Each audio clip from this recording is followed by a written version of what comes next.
Hi, I'm Sunny Galt, and welcome to Kid Points. Today we're talking about bullying, and joining us is our special guest, Dr. Adria O'Donnell. She is a licensed clinical psychologist specializing in children and adolescents. So welcome to our show. Thank you. Thanks for having me. Let's talk about bullying compared to teasing, because there's a difference, right? There's a big difference. Okay. And most of us have been teased, and teasing usually has to do with the nature of the relationship. If we're friends and I can tease you about someone you like, or you can tease me about a mistake, or if we're related, our relationship dictates that I like you underneath. So what I say to you isn't really intended to harm you too much, just meant to make you feel a little uncomfortable or to laugh. Mm-hmm. But bullying is different. Bullying is I have a power over you in some way. I either have a social power, I'm bigger, I'm older, I'm stronger, or I am intending to harm you. And I seek you out, and it's repetitive. It's something that happens over and over. And the victim feels like they can't get away. So it can happen in a sibling situation too, because you can't escape your brother, he's always with you.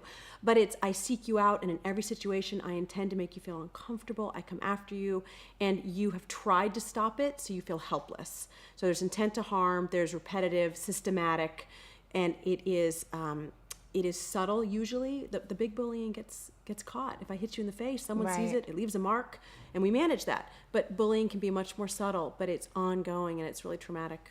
Is bullying more geared towards boys versus girls? It's equal opportunity bullying, actually. Okay. Girls just do it differently than boys. So boys tend to be more physical and more overt and more aggressive. And so I might be, if I'm playing flag football with you, I might bump you a little extra hard and knock you down and say, oh, sorry. Or I might really call you out on, boys tend to bully on their physical strengths and weaknesses. And, you throw like a girl. It's about demasculating each other.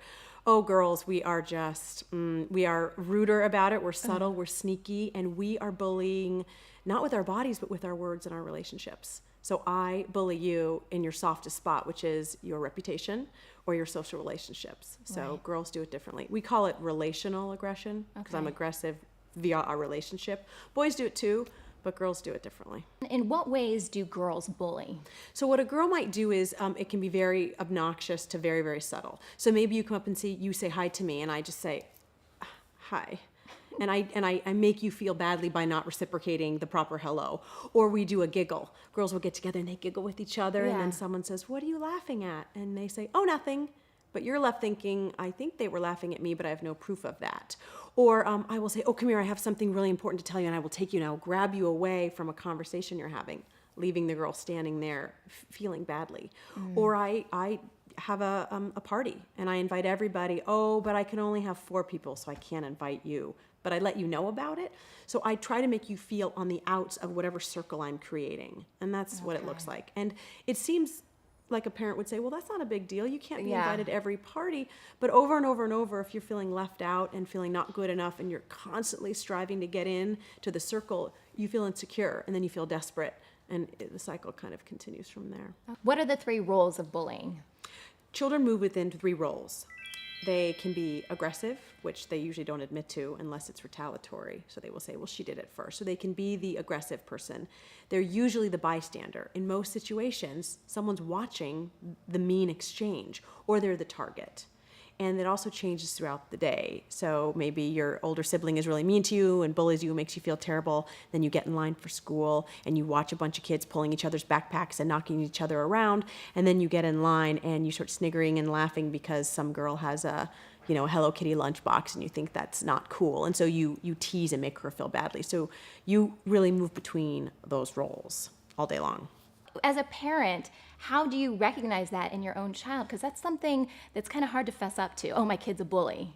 Yes. And I've got a lot of parents that will come to me and say, I can tell my kid's a little aggressive. Most of them really know, but I think you have to talk to teachers and other adults and do observations. You if you can, you watch your kids have a play date. You watch your kids on the court. You watch your kids and just say, wow, on the playground, you just knocked that kid off the swing. What was happening there? Now, maybe the child says, well, he called me a name, so I said, I stood up for myself. Right. And then a parent can decide if that's still an appropriate response. But parents usually know, because kids are usually aggressive at home. They usually have some sort of, feeling of aggression in wherever they go, or first, or loud, that kind of a child. But they might come to you and complain that everyone else was mean to them. So they will come home and complain about mean behavior. And when you go to investigate, you have to go open and say, this is what my child's complaining about. What am I missing about this picture? Because I'm just getting his version that everyone's mean to him. And then the teacher could say, well, they're mean to him because he says me first, or she says you can't play with me, and she dictates and so investigate. Ask around if you have any suspicion. There are other adults that are watching, and if you come open, you'll get good information. If you come closed with your arms, my kids being, you're going to miss a piece. So what do you do when you determine that your child is a bully? Well, addressing it with the child in the home. You can say, look, we've noticed that when we're all talking, you tend to put your sister down. This behavior is not okay in our house anymore. We have to feel good about being whatever, the Smiths, and we treat ourselves with respect. So you have to really clamp down on it at home. And it's hard because a parent feels like they're always on a child all the time, but it has to start at home. Then you have to figure out what is happening. Does your child feel insecure, so they're acting aggressive because they're scared? A dog growls right before it barks or bites because it's scared. So you have to look at the aggressive behavior and what's behind it. So maybe they don't have good social skills. Maybe they don't know how to do group entry, which is, can I play? So instead of saying, hey, can I play, and be insecure about them saying no, maybe I just say, okay, I'm making a new game and you're not in it. Maybe I take control because I'm nervous. Is there an impulse control? And sometimes kids are just, personality-wise, they're dominant. So you have to work with who your kid is and what's going behind it. And then you have to look at the setting. Where are they being aggressive? Is it only at school? Is it only in Girl Scouts? Is it at the basketball? Where's the situation? Because certain situations can make a child feel like they need to be more aggressive. So looking at that as well. Great. Well, Dr. Adria O'Donnell, thank you so much for joining us Thanks today. for having me. It's been a great conversation. Thank you so much.